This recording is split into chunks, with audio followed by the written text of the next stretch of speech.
নমস্কার, কেমন আছেন সবাই? আশা করছি আপনারা সকলেই ভালো আছেন। আমিও ভালো আছি। আজকে নতুন একটা ব্লগে আপনাদের সকলকে স্বাগত জানাই। এখন হচ্ছে সময় ওই 11টার মতো। আজকে হচ্ছে রবিবার। রবিবার মানে প্রচুর কাজ থাকে, তবে আজকে আমার সেরকম কিন্তু কোনো কাজ নেই, যেহেতু আজকে আমি রান্নাটা করব না। তাই আজকে সেরকম চাপও আমার নেই। আজকে হচ্ছে কাকি রান্না করছে, তার জন্য আমি মাছ টাছ কেটে কুটে ধুয়ে দিয়ে আসলাম। তো এবার আমি এসে একটু ফ্রি, ভাবলাম একটু ঘরটাকে গুছাবো। তাহলে এই বৃষ্টি পড়ছে কটা দিন ধরে, যে পরিমাণ রৌদ্র হয়েছে, যে পরিমাণ গরম, তাই আজকে যখন বৃষ্টিটা পড়ছে একটু ভালোই লাগছে। তার সাথে সাথে ভাবছিলাম আজকে কিছু কাপড় কাচতে দিব, কিন্তু এই বৃষ্টির জন্য কাপড়ও কাচতে দেওয়া হলো না। একদিকে বৃষ্টিটা হওয়াতে ভালোই লাগছে, বেশ একটা ঠান্ডা ঠান্ডা ফিল হচ্ছে। মাঝখানে তো অনেকটা গরম ছিল, বৃষ্টিটা হওয়াতে বেশ ভালো লাগছে। কিন্তু একদিকে ভেবে রেখেছিলাম আজকে কিছুটা কাপড় কাচবো, সেটা আর কাচাও হলো না। ভাবলাম একটু ঘরটাকে আজকে ঝাড়বো, যেহেতু আজকে রবিবার, তাই ঘরটাকে একটু ঝেড়ে পরিষ্কার পরিচ্ছন্ন করবো। অনেকদিন ধরে কিন্তু নোংরা হয়ে আছে, কিন্তু সেটাও আর হলো না। বৃষ্টির দিনে ঘরের ভিতরে কাজ তো আমি করতেই পারবো, সেইভাবে কোনো অসুবিধা নেই, কিন্তু বৃষ্টির দিনে করতেও তো ভালো লাগে না। তবে আজকে হচ্ছে 21 তারিখ, আজকে কিন্তু আমার বড় ফিরে আসবে। ওরা যেহেতু কলকাতা গিয়েছিল, তাই একটু পরেই ওরা ফিরে আসবে। তো সেই জন্যই আর কি করবো, তাহলে ভাবছি আর ঘরটাকে ঝেড়ে অগোছানো করবো না, তাহলে থাক। ওই কালকে সোমবার, কালকে যদি পারি তাহলে আবার ঘরটাকে একটু গুছাবো। আজকে এনেছে হচ্ছে বড় রকমের একটু মাছ আর ছোট ছোট রকমের একটু মাছ। তো বড় মাছগুলো তো আমার ধুয়ে দিতে একটু সময় লাগেনি, ওগুলো কাটাকাটি করেই নিয়ে আসা হয়েছে, আমার একটু সময় লাগেনি। এই ছোট ছোট মাছগুলো কাটতে গিয়ে আমার এত পরিমাণ সময় লেগেছে আর এতটা বিরক্তি লেগেছে, প্রায় আমার 1 ঘন্টারও বেশি লেগেছে এই ছোট ছোট মাছগুলো বসে বসে কাটতে। মাছ কাটতে যদিও ভালোবাসি না, তাই এখন কাটতেও হচ্ছে আর বিরক্তও লাগছে খুব। তার সাথে সাথে কাটতেও হচ্ছে, কিছু করার নেই, খেতে হলে কাজ তো করতেই হবে। তো সেরকমই মাছগুলো কাটলাম, কষ্ট করে হলো মাছগুলো কেটে কুটে ধুয়ে দিয়ে আসলাম। তো কাকি আবার রান্নাটা করবে, আমি এবার চলে আসলাম। এসে ভিডিওটা এখন থেকে স্টার্ট করলাম। সকাল থেকে ভিডিওটা স্টার্ট করার সময় পাইনি। আজকে ঘুম থেকে উঠতেও কিন্তু লেট হয়ে গিয়েছে অনেকটা, প্রায় ঘুম থেকে উঠতে কিন্তু 9:30 বেজে গিয়েছে। আর যেই দেখলাম ঘুম থেকে উঠে 9:30 বেজে গিয়েছে, তাই তাড়াহুড়ো করে চলে গিয়েছিলাম স্নান করতে। স্নান করে এসে কিছু একটা খেয়ে দিয়ে চলে গেলাম। মাছগুলো আগে ধুয়ে আসি, তারপর না হয় বসে কথা বলবো। এখন যদি কথা বলতে বসি আমি এখানে, তো মাছগুলো থেকে যাবে, এদিকে রান্না করতে আবার দেরি হয়ে যাবে। তো সেই জন্য কথা না বলে আগে কাজগুলো করে দিয়ে চলে আসলাম। তারপরে এখন তো ফ্রি, এখন তোমাদের সাথে বসে গল্পও করতে পারছি, সমস্ত সবটাই শেয়ার করতে পারছি। তবে আজকে বাইরের ওয়েদারটাও দেখাচ্ছি। আজকে ওয়েদারটা ভীষণ ভালো, ওই বৃষ্টি পড়ছে বললাম, তার সাথে ঠান্ডা ঠান্ডা ওয়েদার, খুব ভালো। দেখেছেন কত পরিমাণে নোংরা হয়েছে এই ফটোগুলোর মধ্যেও কতটা নোংরা হয়েছে। তারপরে উপরের পিলারের সাইডগুলোতে কত পরিমাণে নোংরা হয়েছে। এগুলো ভাবছিলাম পরিষ্কার পরিচ্ছন্ন একটু করব, কিন্তু ওই বৃষ্টির কারণে, বাইরে যেহেতু বৃষ্টি, ঘরের ভিতর সেরকম কোনো অসুবিধা হচ্ছে না, তবুও মন চাইছে না আর ঘাটাঘাটি করি। তো সেই জন্যই আর করলাম না। আর সাথে বড় আজকে ফিরে আসবে, এগুলো ঘাটাঘাটি করতে একটু সময়ও লাগবে। এসে দেখবে ঘরটা একটু নোংরা হয়ে আছে, আর বাইরে থেকে এসে একটু ঘরটা পরিষ্কার অপরিচ্ছন্ন এগুলো দেখলে তো মানে খুবই একটু বিরক্তি ভাব হয়। আমরা নিজেরাও বুঝতে পারি, কোথাও একটা যদি যাই, এসে যদি দেখি ঘর দুয়ারের অবস্থাটা এরকম, তো নিজেদেরই খুব একটু বিরক্তি মনে হয়। তাই আমি সকালবেলা উঠেই কিন্তু ঘুম থেকে আগে বিছানা এগুলো পরিষ্কার পরিচ্ছন্ন করে রেখেছি। আর এদিকে দেখতে পাচ্ছ ওকে, বিছানাটা যে ঠিকঠাক করেছি, ও দৌড়ে এসে বিছানায় উঠে সাথে একটা বালিশ নিয়ে নিয়েছে, আর এদিকে টিভি চালিয়ে টিভি দেখছে। এক নিষ্ঠা ভরে টিভি দেখছে, যেন আর কারোর কথাও শুনছে না। ওই যে সামনে গিয়ে একটু ডাকলাম, বলছে কি দূরে যাও, আমাকে টিভি দেখতে দাও। ও দেখছে, কি যে দেখছে, এত প্রিয় যে রিলসগুলো দেখছে, এগুলো দেখে যে এত ভালো লাগে এদের, তো সেটাই ওরা দেখছে। ওরা এগুলো দেখে ওরা খুব ভালোবাসে।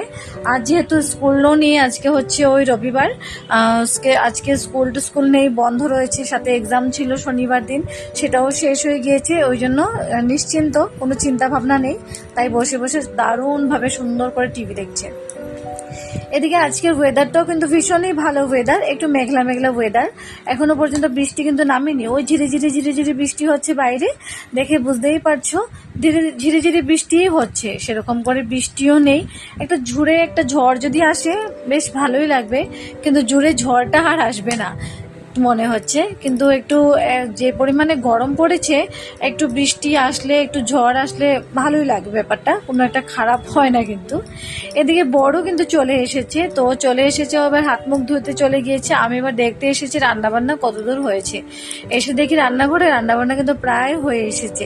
আজকে বানানো হয়েছে ঝিঙে দিয়ে, ওই ছোট ছোট মাছগুলো ঝিঙে দিয়ে বানানো হয়েছে, একটু করে ঝোল করা হয়েছে। ওই ছোট ছোট কিছুটা মাছ নিয়ে এসেছিল, সেগুলো আমি কেটে কুটে দিয়েছিলাম, তখন বলেছিলাম। সেই মাছগুলো ঝিঙে দিয়ে চচ্চড়ি মতো করা হয়েছে, একটু একটু ঝোল রেখে। আর এখানে বরবটি শাক করা হয়েছে।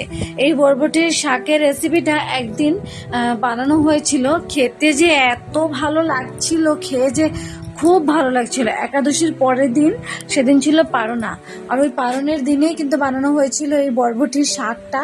খেয়ে দুর্দান্ত স্বাদ লেগেছিল, তাই আজকে আবারও এটা বানানো হয়েছে। এবার কি হয়, এটা মাঝে মধ্যেই বানানো হয়, যেহেতু অনেকটা ভালো লাগে খেতে, তাই মাঝে সময়ে কিন্তু এই বরবটির শাকটা কিন্তু বানানো হয়।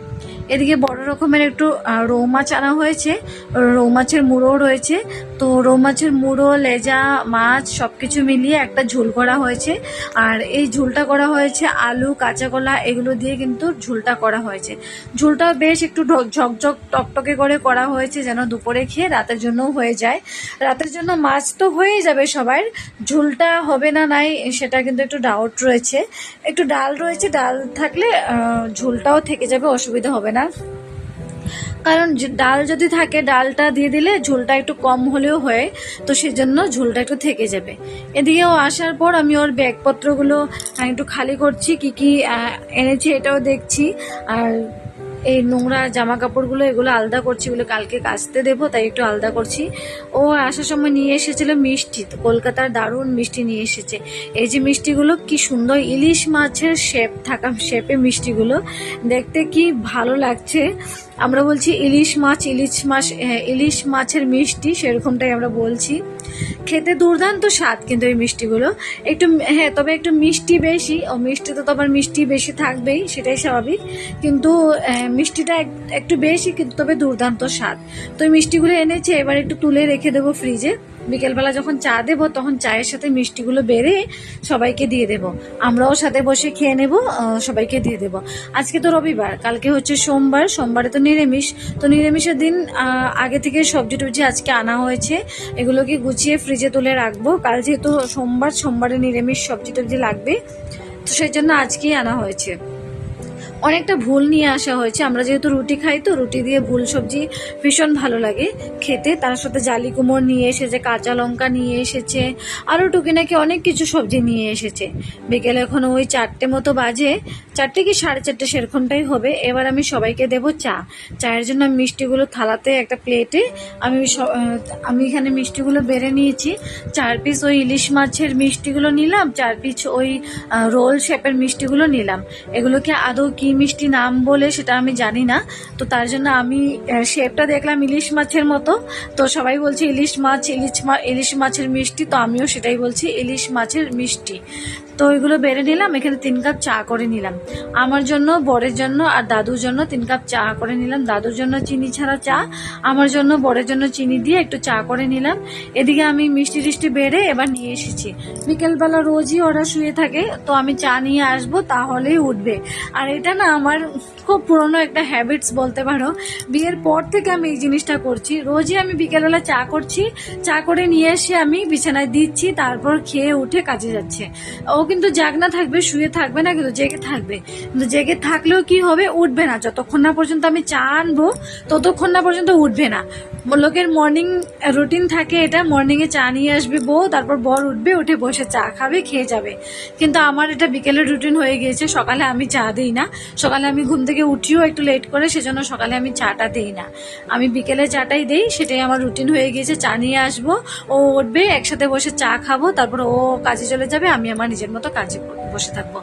সময় হচ্ছে এখন ওই 7টা মতো। আজকে ভাবলাম ওরাও ফিরে এসেছে, আজকে একটা কিছু করা যাক। ভাবলাম লুচি কটা ভাজবো আর একটু পায়েস বানাবো। পায়েসের সাথে লুচি খেতে ভীষণ ভালোবাসে, ওই জন্য পায়েস আর লুচি একটু বসিয়ে দিলাম, এগুলো হতে থাক। এদিকে না একটা ব্লাউজের অর্ডার এসেছিল, আমাকে এই ব্লাউজটা দিয়ে বলেছে এর মতো সেম টু সেম কিন্তু বানিয়ে দিতে পারবি। আমি ভাবলাম ঠিক আছে, বানিয়ে দিতে পারবো।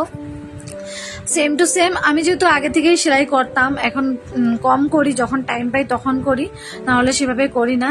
তো সেম টু সেম আমি সাথে একটা ব্লাউজ রেডিও করলাম। এবার দেখা যাক ফিটিংয়ে কেমন আসে, সেটাই হচ্ছে ব্যাপার। তো দেখা যাক কি হয়। তাহলে চলুন আজকের ভিডিওটা এখানেই সমাপ্ত করি। দেখা হচ্ছে পরের একটা ভ্লগে। সকলেই ভালো থাকবেন, সুস্থ থাকবেন। দেখা হচ্ছে পরের একটা ভ্লগে। আজকের ব্লগটি যদি ভালো লেগে থাকে তাহলে একটা সুন্দর করে একটু লাইক করে দেবেন, চ্যানেলটিকে সাবস্ক্রাইব করে রাখবেন যারা নতুন এই চ্যানেলে। তাহলে খুব তাড়াতাড়ি আমার রোজকার ভিডিও সেটা তোমাদের কাছে গিয়ে পৌঁছে যাবে, খুব তাড়াতাড়ি করে তোমরা দেখতেও পারবে। যদি ভিডিওটা খুব ভালো লেগে থাকে তাহলে একটা কমেন্ট করে জানিয়ে দেবেন। আর এই ব্লাউজটা এটার সাথে পুরোপুরি ম্যাচিং হয়েছে কি না সেটাও একটু কমেন্টে জানাবেন। শুধুমাত্র কোমরটা আমার মনে হচ্ছে আর একটু টাইট দিতে হবে, তো তাহলেই ফিনিশিংটা একটু ভালো আসবে। তাহলে চলুন আজকের জন্য ভিডিও এখানেই সমাপ্ত করা যাক। টাটা।